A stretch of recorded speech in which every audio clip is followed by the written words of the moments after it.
What if the biggest lie we were told about relationships wasn't about love, but about equality? What if the reason dating feels broken, confusing, and frustrating for men and women is because we confused fairness with attraction? Today, men are told, be vulnerable, be emotional, be accommodating, make her the center of your world. Women are told, chase success, chase status, find your equal. And yet, more people than ever are single, lonely, frustrated, and confused. So the question is simple. What do women actually find attractive in men? And why does the idea of a 50-50th relationship feel right in theory, but fail so often in real life? Let's talk about it. Attraction is personal. That much is true. Your experiences, your upbringing, your trauma, your values, all of that shapes who you're drawn to. But attraction is not random. It is influenced by biology, psychology, and long-standing behavioral patterns. And this is where people get uncomfortable. Because the moment you say, on average, women tend to prefer certain traits. Someone always says, well, I don't like that. That doesn't invalidate the pattern. If you take two men, same personality, same kindness, same values, same emotional intelligence, and one man is taller, more competent, more confident, more successful, higher status, most women will choose that man. Not because they're shallow, not because they're evil, but because why wouldn't they? Attraction responds to advantage. Notice something important. Women tend to be attracted to men who are a little older, a little stronger, a little taller, a little more experienced, a little more established. In other words, more than them, not equal to them. This doesn't mean women want to be inferior. It means they want to admire. And admiration is not symmetrical. You don't admire your mirror. You admire something you can look up to. This is where modern dating advice starts breaking down. Marriage should be 50-50ths.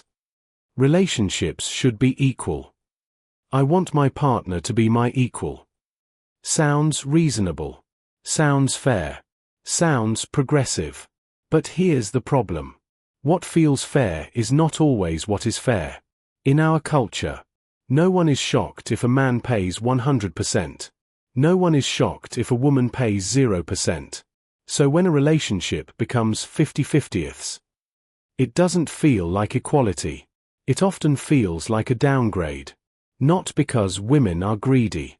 Not because men are weak. But because cultural expectations already assume men will take more risk, carry more responsibility, lead more often, initiate more often. So 50-50ths becomes the maximum many women are emotionally comfortable investing.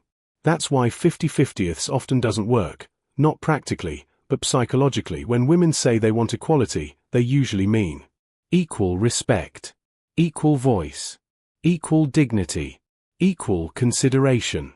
What they don't usually mean is equal burden, equal leadership, equal responsibility. Think of it like government. You can believe all states are equal, while still recognizing that some states have more influence because they contribute more. Investment changes authority. That's true in nations. That's true in companies. That's true in relationships. Many men sabotage relationships chasing an equal intellect, equal ambition, equal emotional depth, equal interests. Here's a hard truth. Your romantic partner does not need to fulfill every dimension of your identity.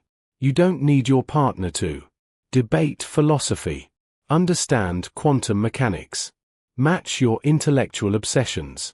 If you want that, find friends, find colleagues, find communities. Your partner needs to bring peace, warmth, attraction, support, alignment on values. Trying to make one person everything usually leads to disappointment. Modern men are terrified. Terrified to approach, lead, desire openly, Take responsibility. Be decisive. They've been told leadership is oppressive. That confidence is arrogance. That masculinity is toxic. So they wait. They ask permission. They defer. They accommodate. And then they're confused when attraction disappears.